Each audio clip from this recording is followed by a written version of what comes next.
angle my palette so all that whole puddle can just kind of stay in one spot. See if the tape will do it. Yeah, that's better.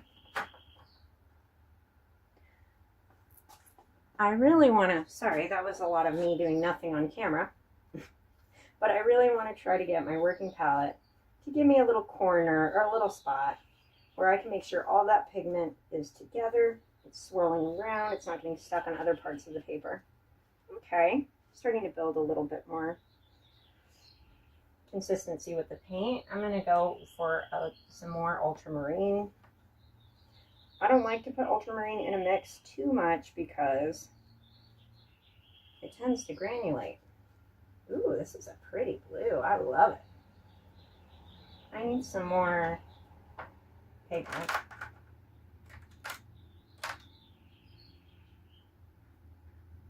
My ultramarine is almost gone, so I'm going to put some more in my source palette because I really need to dump quite a bit of pigment in. It's important to find that balance of how much pigment you need in your wash because, like I've said in class and during this demo, that if you have too much pigment in there in your underpainting, it's going to bleed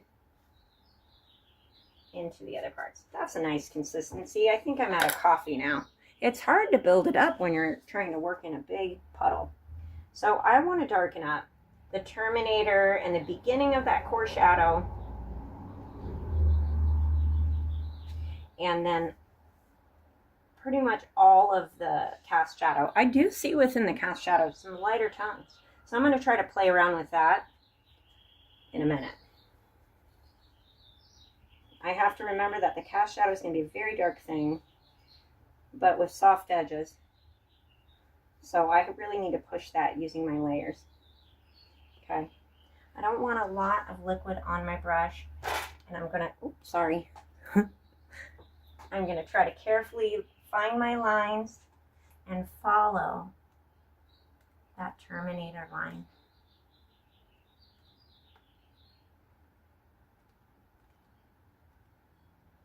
When I get down to here, I want to leave that space light because that's where the reflected light is going to be. Now it's darkening up really nice. Remember what I said, the Terminator is a little bit darker than the core shadow?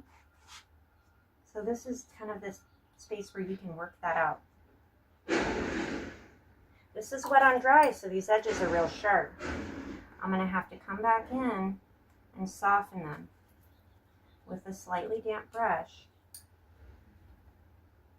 like I did on the last layer. You want barely any water on that brush because, like you saw with our experiments, as you add and remove liquid, things can get kind of beat up. So I'm brushing some clear water there, trying to soften gently. What's nice about underpainting is as we do subsequent layers, they are going to soften the edges of the stuff underneath. That's looking cool. I need to get this darker too. I'm mixing my paint in the working palette to make sure that I've got plenty of pigment. And what will be nice is I can carve that lighter edge while I paint this shadow. This is where wet on dry really matters because I need a nice crisp shadow between the orange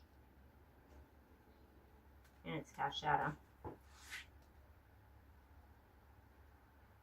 Where it softens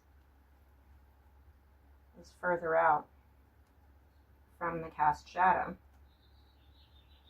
But we're going to play with that in a minute. For now, I really just want to fill the area of the shadow to give it a little more darker value.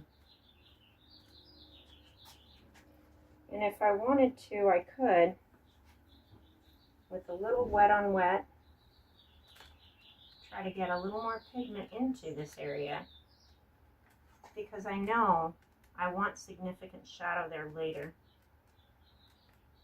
So that helps me while it's still moist. The paper is moist, going towards damp. That dangerous time where I can add just a bit more. This is more damp up here. So if I start blobbing in here, probably not going to be as soft. And I'm almost starting to create another layer.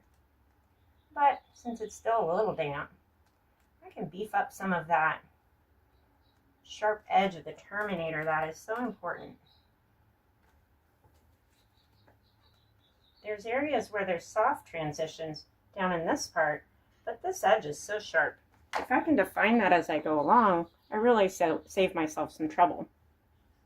So as I step back and I look at my painting, I can see it's really starting to emerge and develop as a three-dimensional form, as opposed to the two-dimensional weird kind of lumpy circle we had starting out.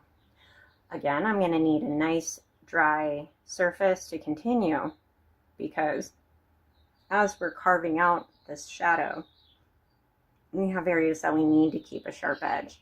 If my paper was damp during this process, as it dries, this whole nice clean edge would get blown out and really ruin the effect that I'm trying to go for. I see a tiny little edge that's going to drive me crazy if I don't fix it. Right here. When shapes transition to each other, it's important that the lines that connect them in between line up. If you miss little corners like that, it takes away the realism of your painting. So again, I'm going to go put this in the sun and let it dry. I'm going to pause this and we'll come back for another round. Okay, TV magic, we're back. Wouldn't it be great if drying time was that fast? This might still be a little damp, honestly. But it's all right because we're going to do a wet wash over the whole thing. And I think that is going to bring us down into a little bit of the darker values that I'd like to see transitioning between these. Make sure you can see this. Okay, so here we are. We're coming along. We're making progress. But I do see that these transitions are okay. This one's kind of abrupt in areas. I tried to soften it. And then also there's a little bit of darkness on the edges of the orange that I need. And I blobbed a little extra here, so I'm going to try to work that into the shape. I mean, I can probably bring the edge up and curve it around if I can work it right. I left my little light space open. Hopefully that reads right. But really, I'm just trying to paint what I see. So if something looks weird on the photo, as opposed to trying to skip it or massage it, I can try to include it faithfully and then see how it reads. Because sometimes something looks weird in a photo, but when taken overall with the whole thing, it makes perfect sense. As I move, I want to kind of check my values and see where everything's going. I'm at a 0 for white paper. There's a 1 here, and that's going to be my mid-tone area that transitions to the Terminator, which is now at about a 2, almost 3. The reflected light is coming back to kind of a 2, almost 1. And then the cast shadow is at almost a 3 in its darkest areas. The table's still at a 1. When I look at my photo though, sometimes in high contrast areas, I can think that 2 values are different than what they should be. Like this right here on the photo. That contrast is so high. So when I look at this light blue area, it seems very bright. But in comparison to the brightest spot on the paper, it's more at like a 3. So that means that all of this needs to be 4, almost 5 at the edges. This is going to be a 5, close to 6 when it gets here. And all of this is going to stay in that 4 to 0 range in the whole orange. Hopefully, I mean, we might get a little 5 down in here. So that's where I'd like to go. And when I look at where I'm at right now, I can see some areas that I really need to speed up. I've got a wet on wet process I have to do for this table. And it's kind of hard for me to decide in the beginning whether to work that table first or save it for later. But when we work in an underpainting, we want to try to just stay in one color and then layer the next colors on top in successive glazes. So that being said, I think really my next move isn't going to be adding any other color down here, even though I see it, but really trying to work on the value of the table, bringing it up to that 3.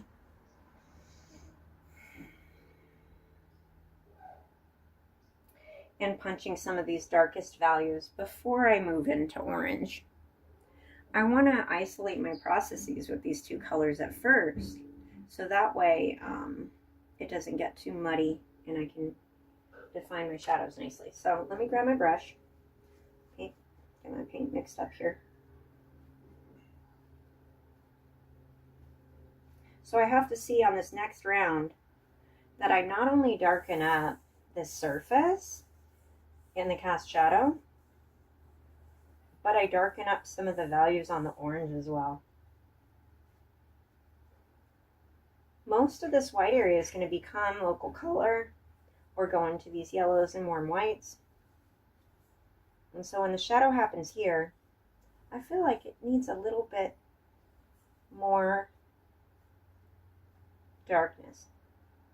So perhaps I can pull all this value down, and then while I'm there, get into it with some of that darker pigment and warm red that I wanted to include in here, because I want to stop washing this table as soon as possible.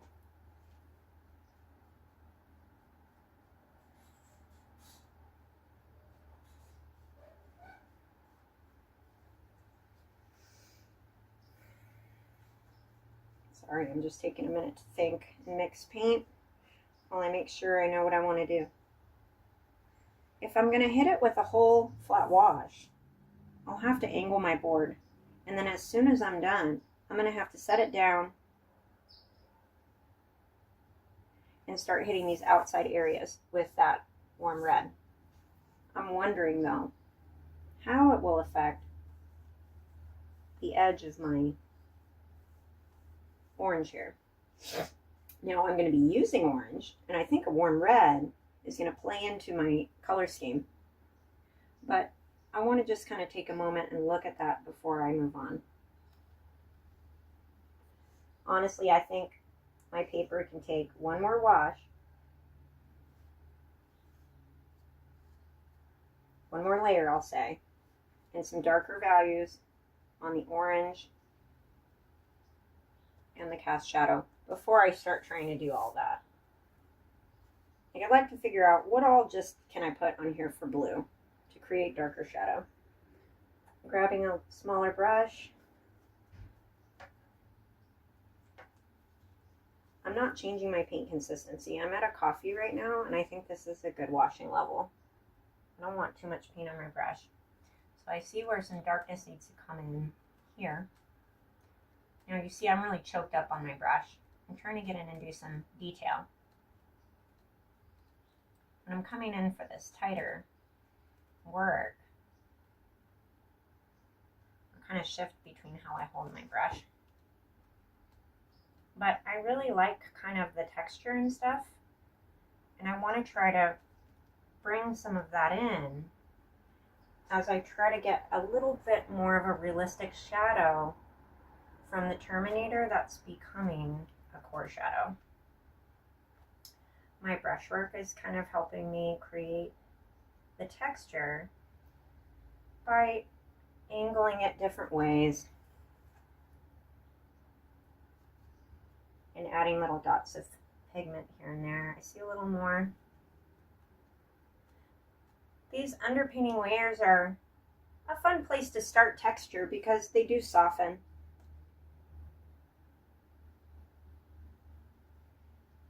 And it's the layering, I think, that really helps us to mimic what our eye sees. I see some areas that are a little bit darker that I kind of want to accentuate without getting too bumpy. I don't want you to do the bumps if you don't feel like you're ready, but you know, it's all about taking risks. So I definitely recommend that you try on this low stakes game we call painting the orange. So this looks like a weird lump I can see. So I want to kind of smooth that out a bit. In comparison to my photo, I can see I'm really just thinking about that shape in my mind as opposed to painting what I see. So I'm going to kind of try to soften that up a bit, not get too fussy with it. Okay, I've got like a melting orange going, but hopefully it'll come out in the wash. So I wanted to darken that feature. I want to get the cast shadow darker, and also I want to try to clean up this edge because there's a little bit of shadow that goes kind of here and then the edge of the orange. So let me see if I can replicate that. I've got very little liquid on my brush. It's in that consistency that I mentioned. And what's nice is I can overlap when I get to here, closer down further on the orange, because I need this value to get darker.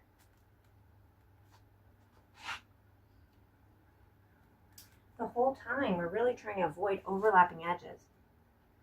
And so in these areas where you see potential for two spaces to connect, those are the places where you can knit your edges together. So this seems to be like an overlapping edge, but I'm trying to use that to define my reflected light. So I'm just using a little water and massaging that edge, trying not to add too much liquid because, like we've seen, the more washes you throw on that paper, the harder it is to handle. I've got that last little corner on the right with that blob I made. I want to try to leverage it and pretend that that was the plan the whole time, right? So, nice little curving shadow around the side of the orange can help if I can translate that to look like it's on the orange. So, by carving positive and negative space in these areas, you can give yourself a little wiggle room. That looks nice. I'm getting at the point in the painting where it's really starting to look like a shiny marble. And that's a struggle that I've always had with doing the sphere, is that I love reflected light, and so I really want to show it. So understanding the delicate changes between values is something that we can't really talk about as much as practice through looking at colors and value right next to each other. So things are starting to darken up. I'm feeling good about this. I've got some wet areas on my paper, and I'm starting to think about how I can separate these two spaces, the orange and the table. Like I mentioned, the cast shadow has some orange in it. The table has some warm red in the edges. And so what I'm hoping to do is wrap up the table with some nice dark value.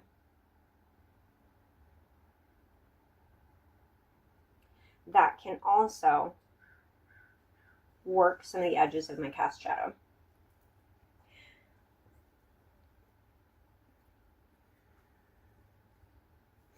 So I want to think about this for a minute here on what would be the best way to layer these colors so that I don't get things kind of muddy.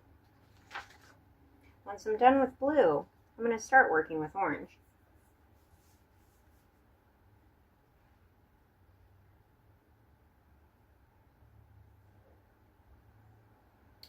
So I think probably my plan of attack at this point is going to be solidifying the table surface. From there, I'll get to orange and start working on those values and darkening this up right here. It's not going to be till I get to the end of my painting that I really want to hit it with thicker, more buttery paint to make those darkest and brightest colors pop.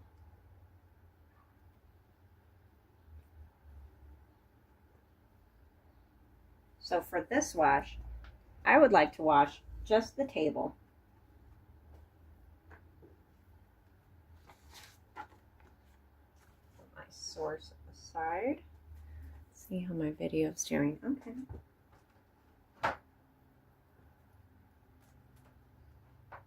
I'm going to angle my board just a little. I'm just using a roll of tape. Most painters suggest no more than a 35-degree angle for washes because you don't want the paint to move too quickly. I know it's nice to have it all beat up. It makes it easier when it's tipped. But that pigment is moving a lot faster if you're at an incline. So something to watch out for. Now I want to remember what my game plan is in this wash. I'm going to start kind of separating the table from the orange itself. I'm going to throw a wash down and then I'm going to quickly move to some warm red, dropping in a wet and wet process to try to bring in some of this kind of transitional color. Hopefully, if I play my cards right, this white area will be isolated and show brightly. One could hope. I'm looking at my working palette, just making sure I've got all my colors ready to go. And I'm gonna start washing. Let's go. Oh yeah, here we go. It's a nice value. I can see on my working palette that my puddle is kind of floating somewhere. I'm going to try to lean it down as I work because I really need to get that paint flowing as a bead on the surface. I am going just past my edge on my horizon line there, my little surface. Sorry, I'm going to get something. There we go. Yeah. Okay. Oh my gee, I'm going to ruin this edge. Keep that working edge wet as you move. Me llamo apúrate. Me llamo di, di, di, di. If I knew how to edit a video, I would put that song in for this part because we gotta move. There's something so satisfying about finishing a wash, completing it in its entirety, and you get to that end and you scoop that last little bit off. I did it, yeah. Looks great. That is the goal every time. So what's nice about successive washes is that these shadow areas that you start to build, they get a little fuzzy, and that is nice because that's what you want when you're trying to recreate a shadow. So as I get to the edge of the sphere, I have to be careful to keep my bead, but also trace that nice edge. I think I skipped a drying step here. My paper slightly damp in that shadow area and around the edge of the sphere. So hopefully I didn't just blow all that work out, but I think it's okay. What's cool too is I'm going to start coming around to where that edge was that I kind of blobbed on over here. And I can kind of work it a little bit this way too. Because that orange is so bright. I'm not going to get any more paint. I'm going to spread this out. But that orange is so bright that the surface is going to have some contrast. It's tricky because if you look at this photo in black and white, it's a little different. I want to be careful that I don't put a shadow on the table where it doesn't belong.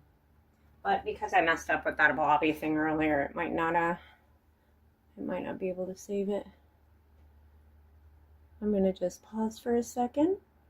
We'll let this one, we got to drop in some paint, right? Let me get my warm stuff. I want this to be moist as I do this. Oh man. And actually, I'd like to mix some of that with some of my blue. Let's try it.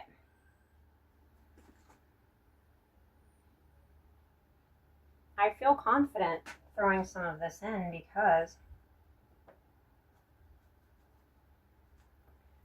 the sphere is pretty isolated right now.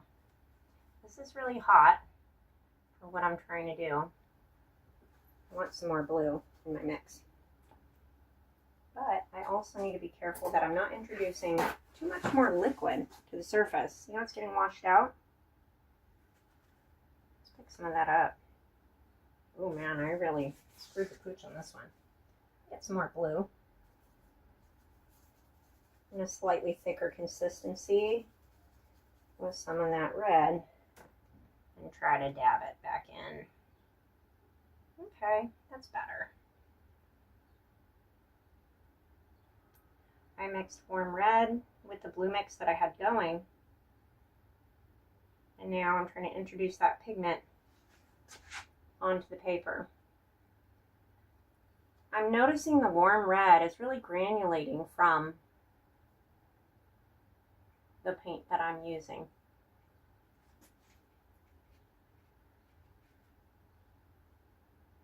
That's all right. I'm trying to swish it around gingerly, but not too much. Right? We don't really want to mess with the paper too much. So I do see kind of where this shadow curves. But I'm noticing where my paper is really starting to dry up because those edges get sharper. I'm trying to introduce liquid without pushing the pigment away. It's a very hard thing to do. Clean up some of these edges where it got kind of dry. The more you swish around, the more problems you're going to have, really.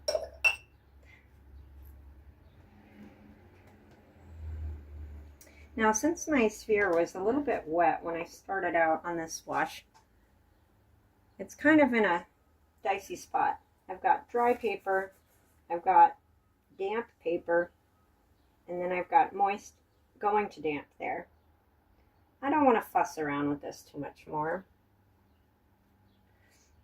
until it dries, and then I can put some more crisp edges in.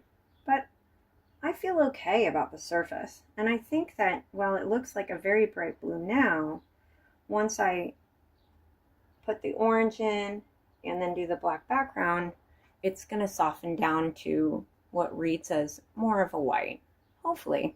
So let me put this out in the sun. I'm going to let it fully dry, and then we'll continue.